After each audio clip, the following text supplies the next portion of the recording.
धतूरे का बहुत अच्छा क्रम है महाराज। वो केवल शिवरात्रि के दिन करने का होता है। कहते हैं जिसका व्यापार ना चले, व्यवसाय ना चल रहा हो, बहुत ज्यादा कष्ट में जीवन निकल रहा हो और बहुत ही ज्यादा तकलीफ हो रही हो, तो धतूरे को हल्दी में डुबोकर शंकर भगवान को शिवरात्रि के दिन रात को 12 बजे समर्पित करें। उस धतूरे को वापस उठा लाएं 5-10 मिनट के बाद, श्री शिवाय नमस्तुभ्यम बोलकर लाल कपड़े में उसको बांधकर व्यापार वाली जगह में कहीं पर भी उसको बांध दिया जाए। व्यापार पीछे नहीं हटता, व्यापार अग्रण्य भाव में बढ़ता चले जाता है। महाराज उस धतूरे को केवल परंतु शिवरात्रि के दिन रात को 12 बजे ही किया जाए। हल्दी में डुबोना पड़ता है। जहां शंकर भगवान की जलाधारी में से पानी नीचे बहता है, समझ लेना जरा अच्छे से हो। जैसे ये गोल जलाधारी है, ये शिवलिंग है, यहां से पानी नीचे बहता है। जब विशेष कोई दुख वाली बात आ जाती है या कोई तकलीफ खड़ी हो जाती है, बहुत बड़ी अगर कोई तकलीफ खड़ी हो जाती है, तो शिवलिंग के स्पर्श की जगह जहां से पानी बहता है जाता है ये गोल, और यहाँ से जो भगवान के चरण है जहां से पानी नीचे गिरता है, समझ रहे हो ना सब लोग। उस स्थान पर अपनी जो ये हथेली होती है, इस हथेली को कुछ देर लगा लिया जाता है। कौन सा स्थान? जहां से शिवलिंग पर जल चढ़ा, ये जलाधारी में गोल घूमा, घूम के जहां चरण से नीचे जाता है वहां कुछ देर के लिए इस हथेली को लगा लिया जाता है। अपनी हाथ की, सीधे हाथ की हथेली को लगाया जाता है। और देवाधिदेव महादेव का या तो पंचाक्षर मंत्र या षडाक्षर मंत्र या श्री शिवाय नमस्तुभ्यम इस मंत्र का या महामृत्युंजय मंत्र का स्मरण कर लिया जाता है और दिल की बात भगवान शिव से कह दी जाती है।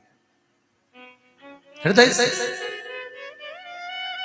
कहकर 2 दिन, ज्यादा से ज्यादा 3 दिन, ज्यादा से ज्यादा 5 दिन, बस 6ठे दिन की जरूरत नहीं पड़ेगी, बाबा रास्ता खोल देगा और कार्य सफल। प्रदोष काल में जिस समय पर सूर्य अस्त हो रहा हो, सूर्य डूबने का जब समय हो, चंद्रमा के आने का जब समय हो, इन दोनों समय की जो गणना है ये प्रदोष कहलाती है।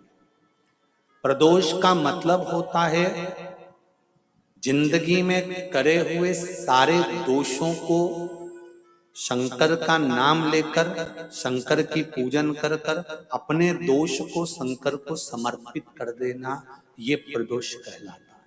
कितने लोग हैं जो प्रदोष का व्रत करते हैं? रख लीजिए, बहुत बहुत धन्यवाद। ये प्रदोष कहलाता है।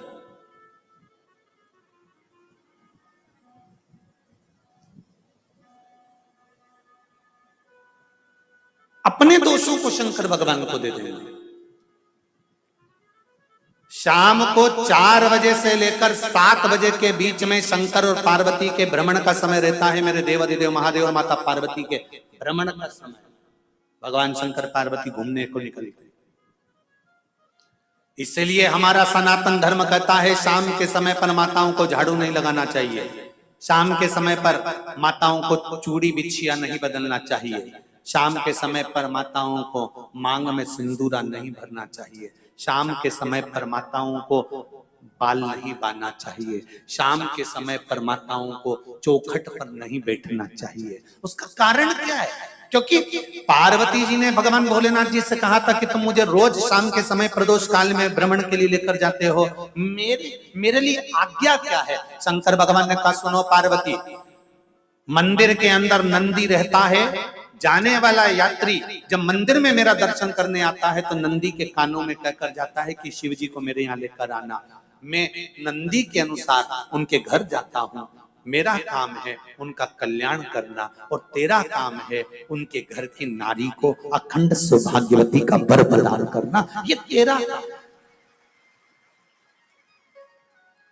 तब पार्वती माता ने कहा अखंड सौभाग्यवती होने का वर मैं तो दे दूंगी, पर उस समय पर माताएं चूड़ी बदल रही होगी और हाथ से चूड़ी निकाल रही होगी तो मैं वर कैसे दे सकती हूँ, मांग भर रही होगी तो मैं वर कैसे दे सकती हूँ, उस समय पर चूड़ी बिछिया बदला जा रहा होगा तो मैं वर कैसे दे सकती हूँ, उस समय पर झाड़ू लग रही होगी तो मैं लक्ष्मी को वहां कैसे भेज सकती हूँ, आप बताओ। तो शंकर भगवान ने कहा प्रदोष का समय एक ऐसा समय होता है, शाम का समय ऐसा होता है जिस समय पर केवल शंकर और पार्वती की आराधना का समय होता है। हम तो कई लोगों से कहते हैं अगर आपके यहां संपदा नहीं आ रही है, बहुत मेहनत कर रहे हो, फल नहीं मिल रहा, कहीं नौकरी, कहीं सर्विस या कहीं व्यापार या व्यवसाय में कहीं तकलीफ आ रही है, हम सबसे कहते हैं शाम का समय पकड़ लो, शंकर जी के मंदिर में दिया लगाना प्रारंभ कर दो। शिव मंदिर में अगर दिया नहीं लगा रहे हो तो बेलपत्री के पेड़ के नीचे दिया लगा, बेलपत्री और शंकर जी के मंदिर में दिया नहीं लगा रहा तो शंकर जी के मंदिर के बाहर चौखट पर दिया लगा। इतना भी नहीं कर सकते तो अपने घर के बाहर अपने द्वार पर दिया लगा दो, पर शंकर जी के नाम का श्री शिवाय नमस्तुभ्यम बोलकर शंकर भगवान को याद कर कर अपनी कामना कर कर बाबा का स्मरण कर कर पंचाक्षर मंत्र नमः शिवाय, षडाक्षर मंत्र ओम नमः शिवाय, द्वादशाक्षर मंत्र ओम नमो भगवते वासुदेवाय, जो मंत्र तुमको याद है उसका स्मरण कर कर, लक्ष्मी हो चाहे नारायण हो चाहे राम हो चाहे कृष्ण हो, स्मरण कर कर शाम के समय बाहर दिया लगा दो, दरवाजे के पास लगा दो, वो सुनेगा जरूर, आएगा तो उसका वेलकम जरूर होगा और वो कुछ देकर जरूर जाएगा। नियम तो बनाओ। जल चढ़ाने के बाद में आज वैशाख की शिवरात्रि है, जल समर्पित किया है, जल चढ़ाने के बाद में आचमन किया थोड़ा बहुत, अरे बोलो तो जम के किया है ना।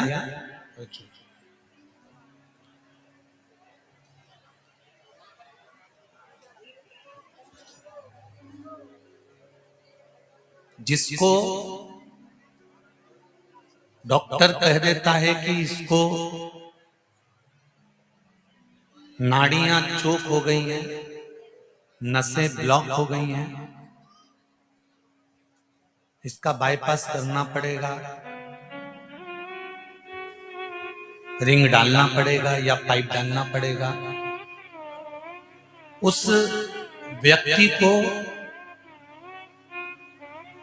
ऑपरेशन कराने से पहले किसी भी शिवरात्रि पर,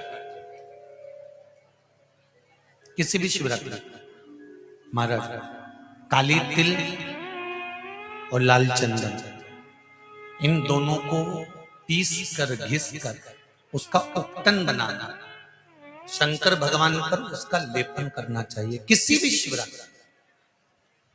और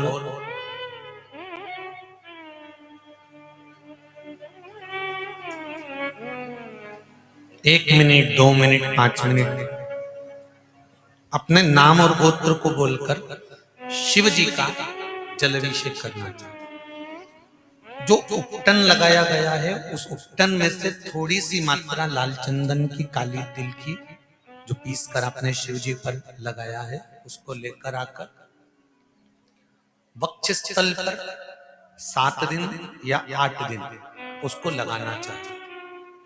8 दिन के बाद में फिर डॉक्टर के पास चेक करवाने जाओ, क्या अब ऑपरेशन की जरूरत है तो बता देगा,